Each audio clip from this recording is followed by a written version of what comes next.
Oh, yeah. Wow. Hello, welcome to this video. My name's Dan, aka Lucen. I'm a music producer and songwriter, and today I'm going to be reacting to Charli XCX's album Pop 2. So let's go.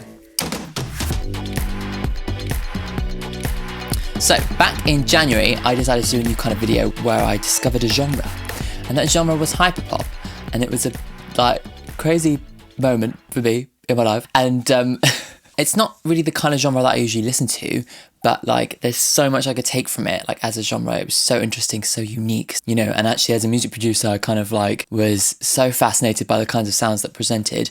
Anyway, in that video, about 1 million of you said, well, you need to listen to Pop 2 by Charli XCX because it's the blueprint of hyperpop music. So here we are today, we're doing that in preparation as well, so I can get a little bit more of Charli XCX knowledge before we go on to her brand new album next month. So make sure to come back to the channel day one for my reaction to her brand new album in March, whenever that's coming out, March 12th or something. But yeah, so my Charli XCX knowledge is not huge at the moment, so we're going to learn today. Yeah, if you're new here, then make sure to subscribe to the channel, of course. And if you like this video, make sure to give it a like on the like button situation, which will really help the video in the algorithm and everything. Also, if you like my opinions on music, then make sure to check out my music.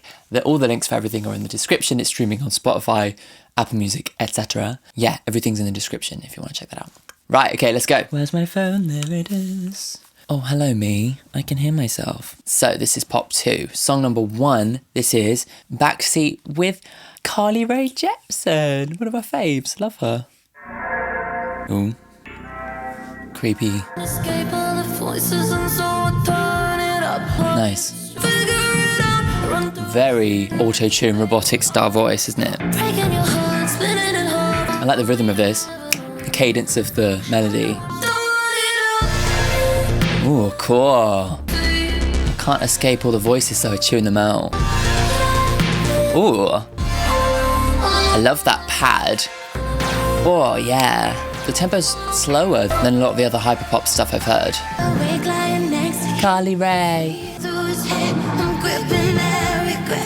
Yeah. I love Carly Rae's songwriting. She really has a knack for brilliant hooks. Maybe being in the backseat is returning to your childhood, I'm alone. Maybe it's the loneliness, trying to escape the loneliness. Ooh.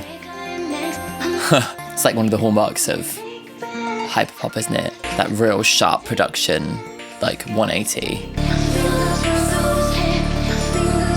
They're missing this person.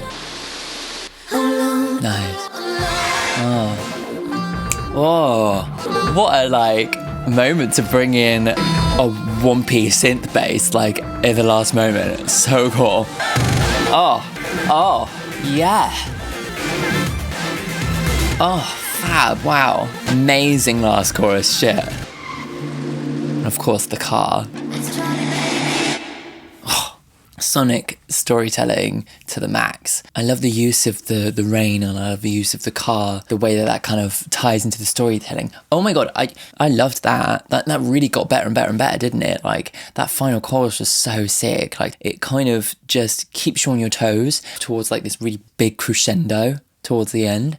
Yeah, so cool. Again, has a lot of those hyperpop hallmarks of keeping you really interested, having moments where it completely fakes out, where it builds up and then has no reverb trails and just goes to nothing. But actually it really took it into a place that was a bit more pop ballad territory. The tempo was a bit slower. The movement of it was a bit more rather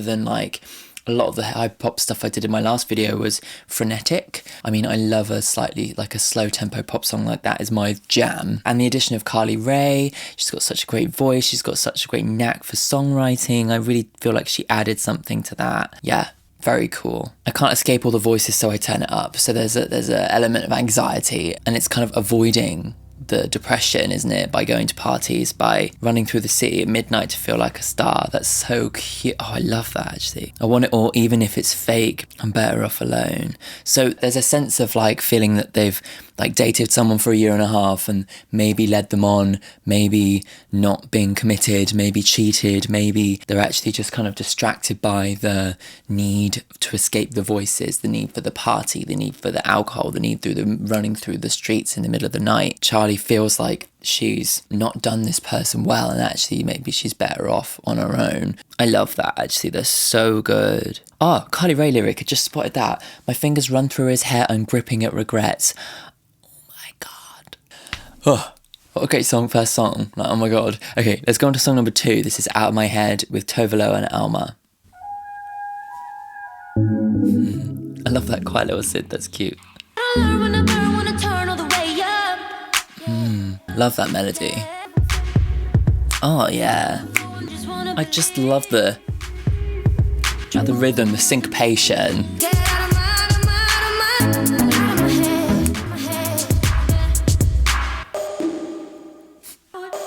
I'm like, where's the beat gone? Oh my god. Very cool. The production's so simple on this, but it's so effective. It's like all in the rhythm that you can't hear, you know? Very like cleverly, confidently produced. Yes. And it withholds the rhythmic satisfaction until this second chorus.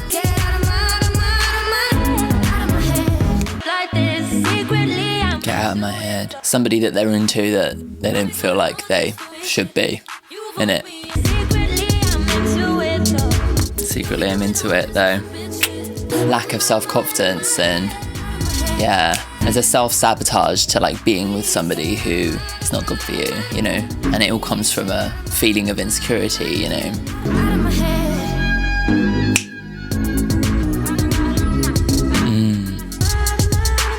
The melody, the hooks, it is really just effective, really catchy songwriting. Love it, really good. Hey. Get out of my. Okay, that's gonna be one of those songs that you can't get out of your head. Love it, and obviously kind of the Kylie reference there, isn't it? There's a lot of this kind of early noughties referencing in Hyperpop and that, in terms of lyrical reference, right? It's, you know, everyone knows that song. Yeah, amazing. Like, top-end pop songwriting, you know? Like, super catchy, super simple, but effective. That's the kind of real crux of it there, you know? There's this, like, it was either Gucci or Prada or somebody said it about fashion, you know? Every time you leave the house, take one thing off. It's that idea of editing. It's that idea of, like, not overproducing your music. And that very much is where the production is on this song. What is it that makes this song what it is? Take everything else away. I need to learn to do that more with mine, because I tend to just go pile it all on. Really good, really catchy, love it, great. Okay, let's go on to song number 3. This is Lucky, which is just Charli on her own. Interesting opening, not what I expected. Kind of choral.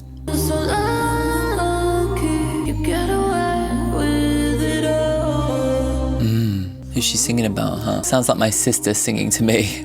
Lol. Ooh, hello. It's very Sophie-esque, isn't it? This is going heavy on the auto-tune vibes. Oh, amazing text playing. Love that. Ooh. I love how ambient this song is. Very un-hyperpop-ish, isn't it? You know? Oh, yeah.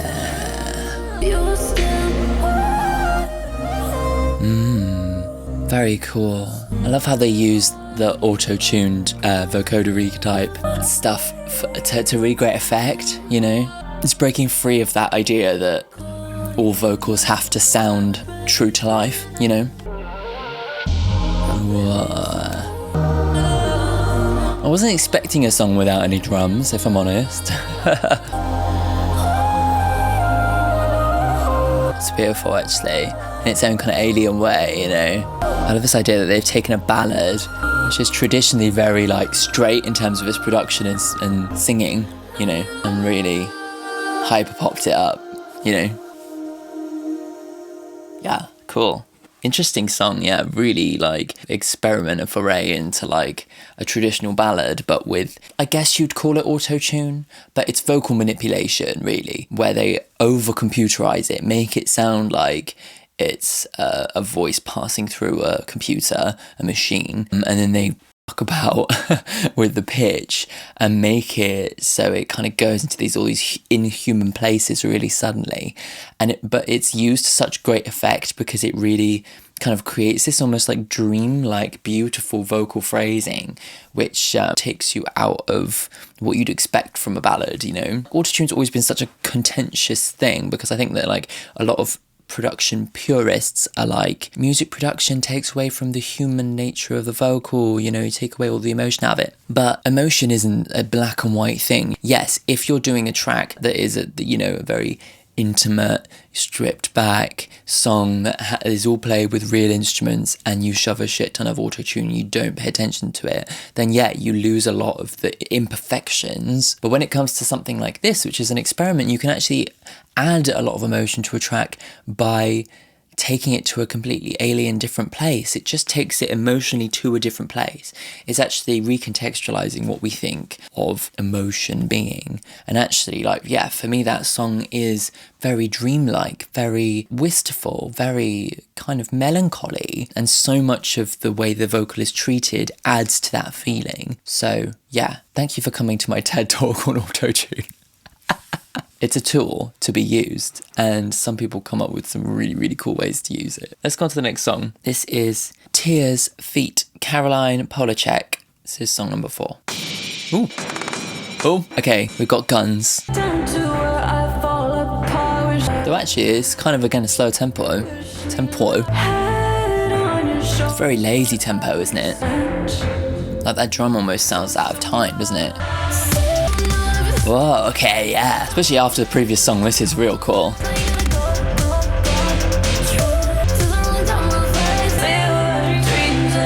Cool. That offbeat snare makes a lot more sense in context of the rhythm now, but at the beginning it kind of drags it and makes it kind of have this like feeling of like lateness. Look at that vocal. Wow. It's almost like a scream. Shit, wow. Oh my god, that's... Wow. This song has a real depth of emotion, and so much of it is down to this production, I wonder what she's crying about, though. Ooh. Amazing. Angelic. Oh, very cool. Very, epic Meatloaf vibes, in a way. Oh, yeah. Oh, God, that synth is exactly what I needed. Oh, God, this is so passionate. It's like,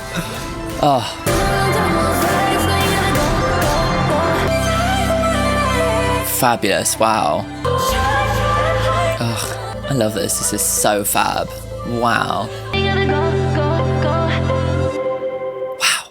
Shit, that's incredible. The heights that song went to from an emotional standpoint to introduce that kind of screaming vocal in the background really just gives it a level of emotional anxiety, It really adds an extra height to how you're feeling. In every single chorus, they add an extra layer. But it's almost like a euphoric despair, I feel like that's... Oh, I should be working on their marketing team, just saying. Because, that final chorus, the build into it, that mid-late takes it to that kind of religious, grand feeling. That's where we get that feeling. And then to then build it up into this place, bringing out this beautifully bright, angelic synth sound is just incredible production. Oh, my God. Amazing, amazing stuff.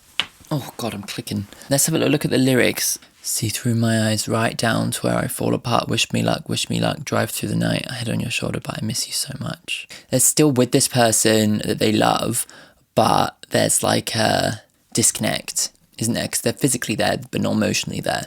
But in the sheets with no love, tears rolling down my face, you gotta go.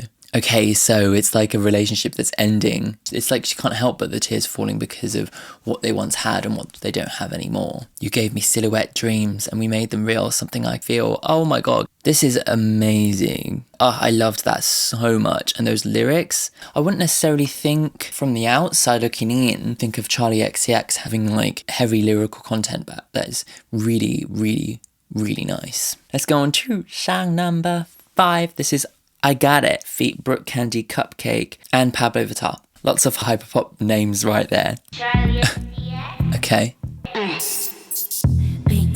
Okay. Boobies. This is much more hyperpop vibes, isn't it? Not sure how I feel about this one so far. This one is very much the hook-based stuff. Interesting. Sounds like a kind of like brag track.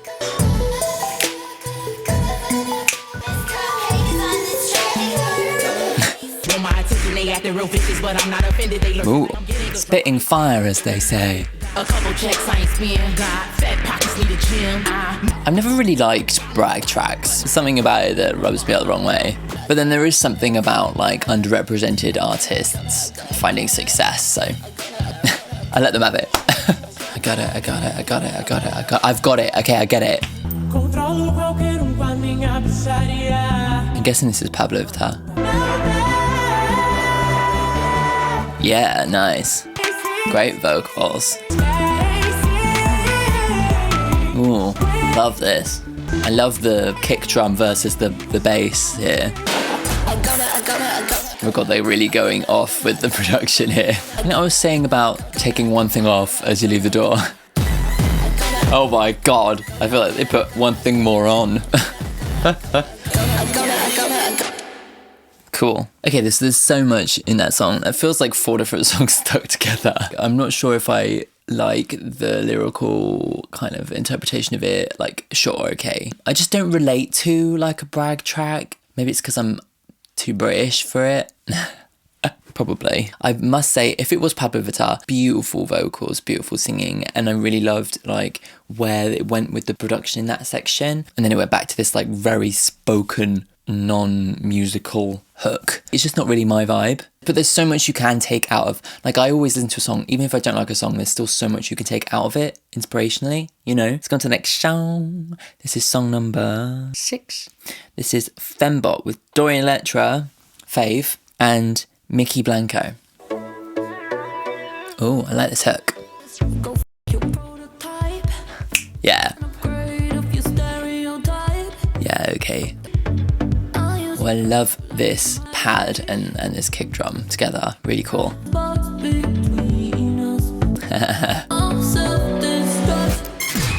Amazing. Oh, I love this. I love all the lyrical references to being a robot. I guess it's like playing towards a stereotype, isn't it? Being the Fembot. But actually, it's all about undercutting that stereotype. Yeah. It's like taking back the power. This is so sick.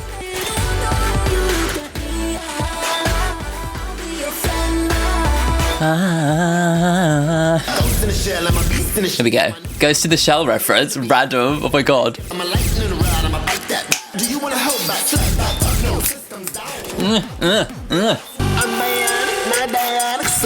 Oh my God, it's so mad.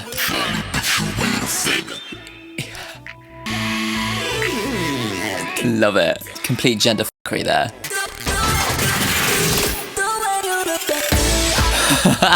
This is the hyperpop we know and love.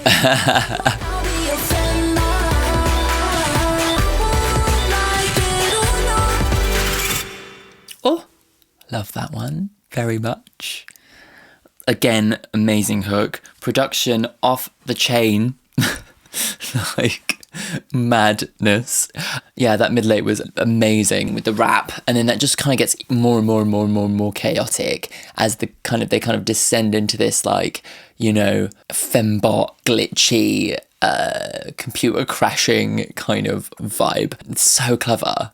isn't it? You know, how it links with all the different levels of the lyrics as well with the production. This image of a fembot is a very kind of, you know, something you'd imagine being in, like, when you look back at it, fairly sexist, like maybe James Bond, or maybe like something from that era that is aged poorly, where like it's this like female robot that is designed specifically for your needs as the gentleman of the house, you know, all that kind of bullshit. And they're taking it and they're twisting it, you know, they're taking back the power of that imagery, especially for Dorian, who is non-binary, and, you know, to kind of say, I will be that fembot. It's kind of like saying, I control my own gender fluidity. I can be that if I want to be, but it's within my power, not within your power, you know? And then they build upon that imagery with loads of incredible production and lyrical flourishes. It's, yeah, super cool and super hooky and super fun. Yeah, amazing. Yeah, exactly. Go fuck your prototype. I'm an upgrade of your stereotype. And there's an Ex Machina reference as well. Oh my God. Ex Machina. I'm Trinity, you're Neo. Oh my God, there's even Matrix references, just to make it even. If you didn't think that this, you know, that Hyperpop could get more early noughties vibes, then we just throw in a Matrix reference. Oh my God, and a friggin' Dragon Ball Z reference as well. And a Charli bit my finger reference. Amazing, it's so ridiculous. Okay, let's go to the next song. This is song number 7. This is Delicious feat. Tommy Cash. Okay, interesting. That kick drum is like a fart. That's the only way I can describe it, but it's very much that.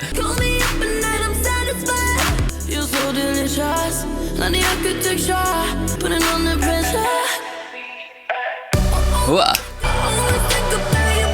I always think about you when I'm high. I only hear you whisper on the telephone. So there's something to do with like not actually being with this person, maybe. No mirrors nearby, but see a better reflection. No cameras, no lights, but a lot of action. No cameras, no lights, but a lot of action. Clever. Maybe it's about privacy and like actually disconnecting from that, you know.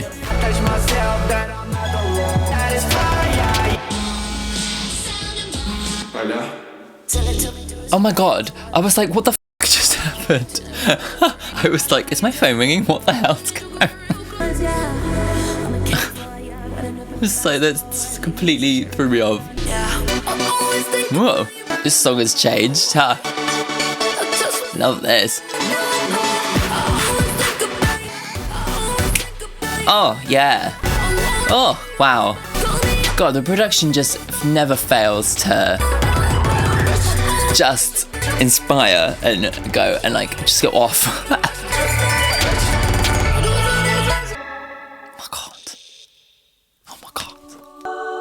Oh God, it's still going.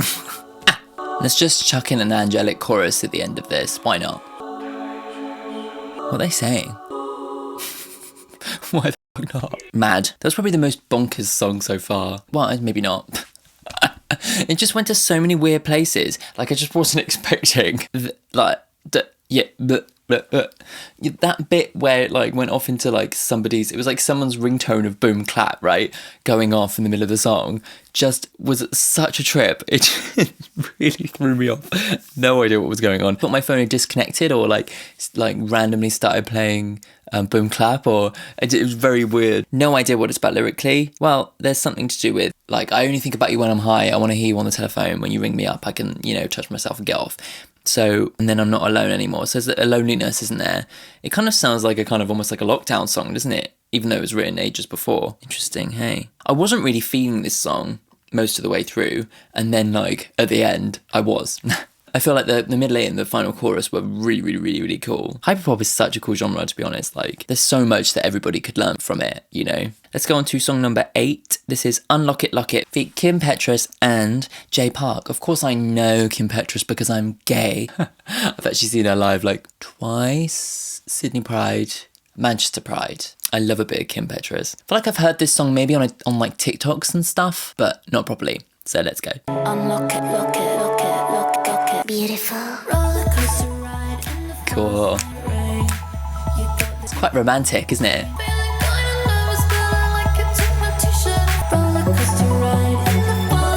The hook of this song, Betrays, actually, which is a really nice, beautifully ambient song, actually. I love this. This is nice. It's smooth. The key to unlocking my heart, right? Calls me kiss, tastes like cherry maraschino. Ice so red, you could be my Valentino. If you want my heart, then don't you drop it. One more try to unlock it. Yeah, love it. It's like all this like beautifully romantic imagery. Ooh. I'm gonna knock the clothes off your body. Okay. I love this hook as well. It's so good. And although it's like really spoken, there's enough kind of musicality behind it that really lifts it up. Are you ready? We're gonna go off. Woo, ah. I love that the build up, it was like, it's gonna go off, and then it was just Kim Petras going, woo, ah. Oh, that's like a falling star.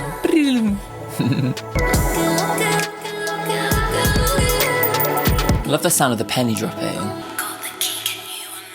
Cool. The actual last section was so smooth and nice. I was expecting it to really just go off and go boom, boom, boom, you know, full on club vibes. But actually, it just went into something really smooth and beautiful to just kind of round out the end of the track. Really nice, huh? Yeah, that was great. That's one of my faves. I'm going to add that to my Current Vibes playlist because I want to listen to it loads. If you want to follow my Current Vibes playlist, you can do it with the link in the description. Lock it, lock it, lock it, lock it, lock it, unlock it. Such a good hook, but like underscored by like really beautiful synths that was super ambient. I feel like for me, sometimes like there's those really spoken hooks, there's no music behind it and it all gets a bit like harsh. Which is fine, obviously that's a vibe, but it's not my vibe. But for that, it's like, you know, you have the rhythmic kind of rapping bit, but behind it, it's really beautiful and has like a sense of like dream. It's like a dreamlike nature to it. And it all makes sense because it's like this sense of like true romance, isn't it? And maybe the fear of like it all going tits up, but actually like the hope that it's actually gonna work. You know, you've got the key to my heart, so unlock it or lock it. Unlock my heart and lock me down, you know. Love it. Really nice. Oh, God, yeah, that was great. My favourite Kim Petras song is Heart to Break. Let's go on to the penultimate song on the album. This is song number 9. This is Porsche feat. Mo. I've seen Mo live. They supported years and years. I've been fantasizing about a Porsche. Interesting. Fantasizing about being very rich. I need the dough, whoa, whoa, whoa.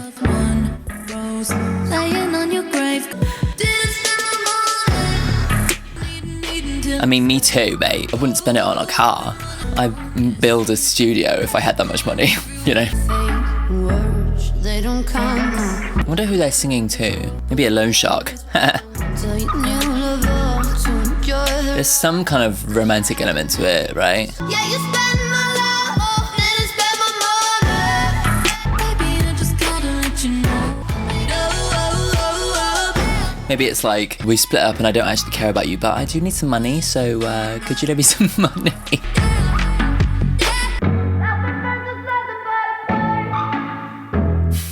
Okay. Yeah, that one didn't really take me anywhere particularly. It's a story about them, like, you know, saying, oh yeah, you know, I want a Porsche, blah, blah, blah. But I think it's kind of a hidden, like a slightly hidden meaning of them actually, like, you know, their relationship with this person and how they broke down, you know. Not completely sold on that one. I don't think the production really goes anywhere that's super interesting. And I don't think the melody and hook is particularly interesting. I just feel like there's a lot better songs on the album. Yeah, that's what I have to say about them. Okay.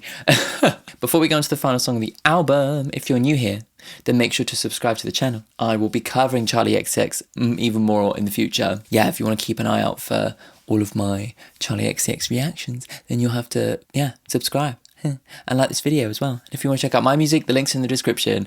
Yeah. Trying to actually say that a bit more because I'm not very good at self-promotion. Cool. Okay, let's go on to the final song of the album. This is track 10. Track 10. Haha. Sure. What's going on? I don't know. It's a bit stressful.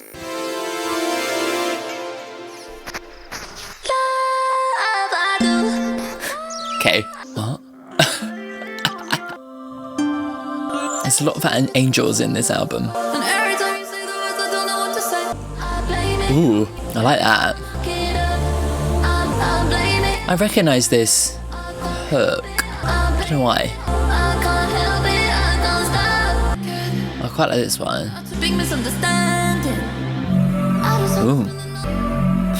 I know it when you need me. I blame Ooh. it on your love. Get up. I blame Love this pad. it on your love. I blame it on your love. So something she's doing wrong and she blames it on this other person maybe for not loving them in the way that she thinks they should. Cool. We're going somewhere. Will it fake out? Will it not? Who knows?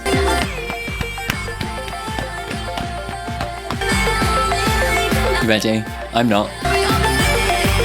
Whoa.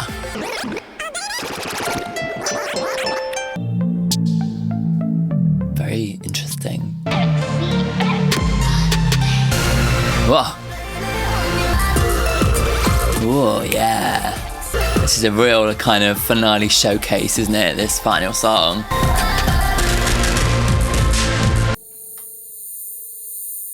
What's gonna happen? What's that?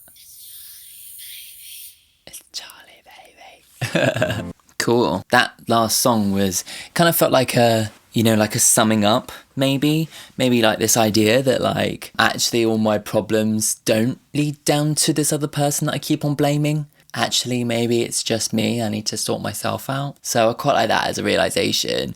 And the song matches that kind of grand idea, you know, that you've come to this like big conclusion. Really huge music, epic. Again, it's very surprising production wise. Okay, so now I understand why everybody told me to listen to this album. Some really good stuff on there. Oh God, yeah, let's have a look. My favourite songs, Backseat was great, Out of My Head was great, Tears was really great, Fembot was great, Unlock It, Lock It, they're my favourites, definitely. Really clever, really well produced, incredibly well produced, so hooky, so catchy, so surprising, but still really satisfying to listen to. So much I can take from it as a producer, you know, love it. I found myself actually moments listening to this album just thinking, and then just going off on a bit of a trail on like songs that I'm working on and what I could do to them, you know, really goes to show like what an inspirational album this is. Love it, really good. And like in terms of Charli XCX as an artist, like I very much like had a mainstream perception of her.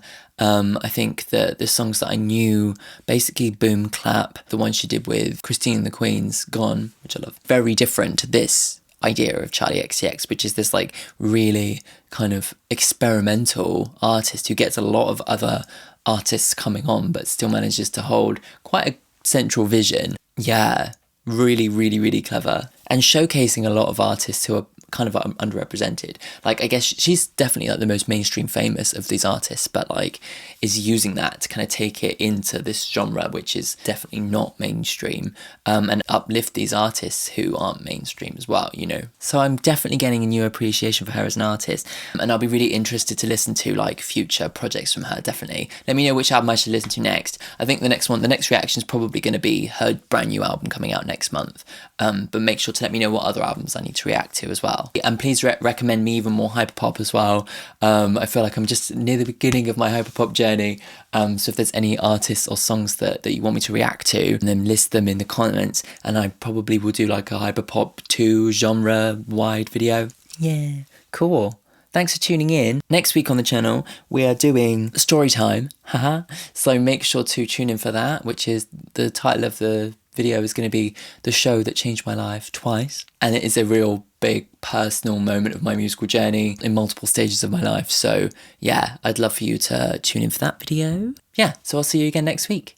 Cool. Bye.